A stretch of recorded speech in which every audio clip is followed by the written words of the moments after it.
Because of the help I had from the senators in the Democratic Congress, we literally cut the federal debt in half by $1.4 trillion. $1.4 trillion. You're not out in the rain with the Halloweeners.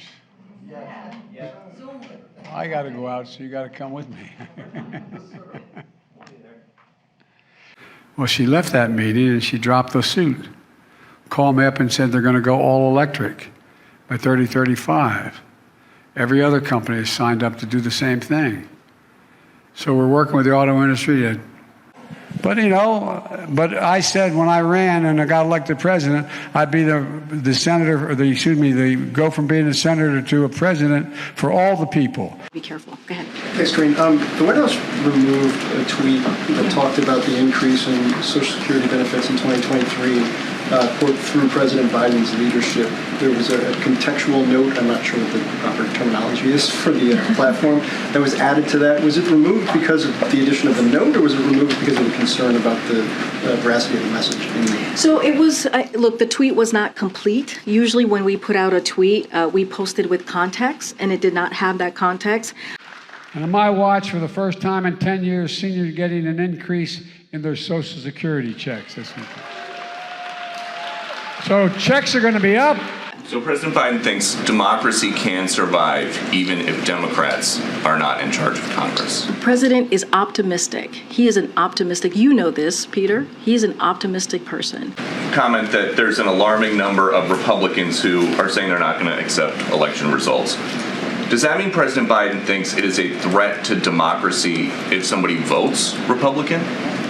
No, that's a ridiculous question. No.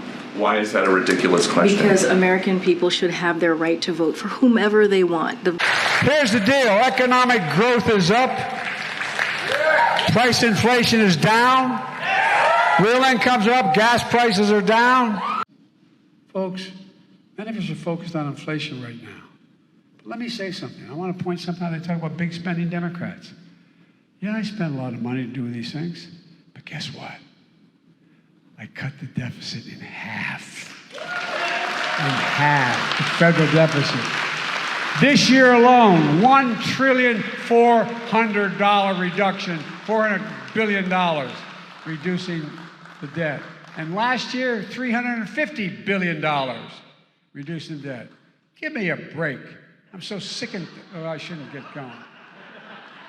Come on, man. I mean, it's just amazing. No, that's a fact. As my granddaughter used to say, Google it. I'm serious. We've cut the federal deficit in half while doing all this. By the end of this week, the Department of Education will have approved applications of 16 million Americans and sent the necessary paperwork to student loan servicers.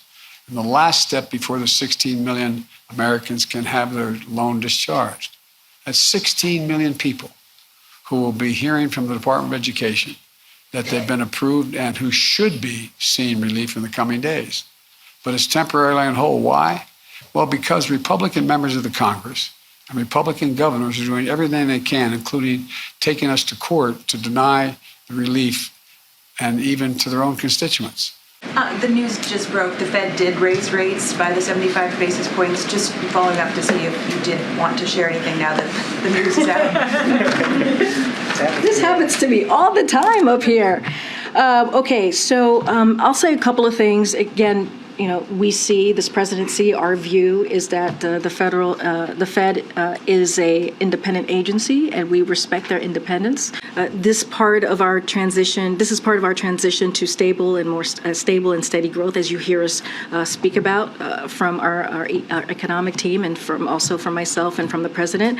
And again, stable and steady growth with lower inflation. This is the kind of economy that delivers for working families, and that's how we see the work of the.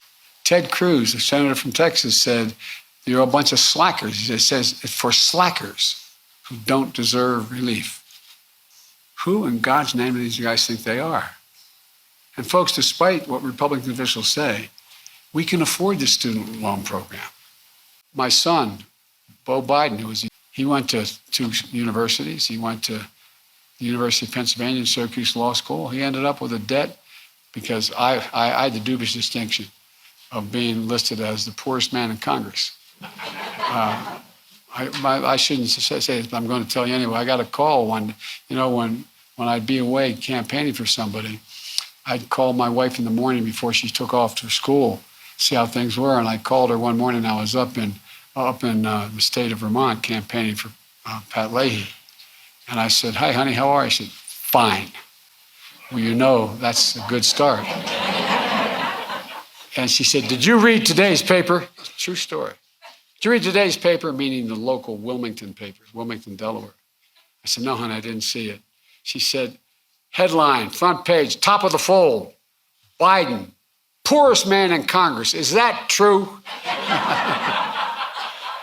Well, I didn't think you were supposed to make money when you were in Congress. But at any rate, and I didn't feel poor. No, by the way, I got elected when I was 29. I had no income. I had a little. I was just starting my law practice. But I had a good salary as a senator. I thought that was just fine. But at any rate,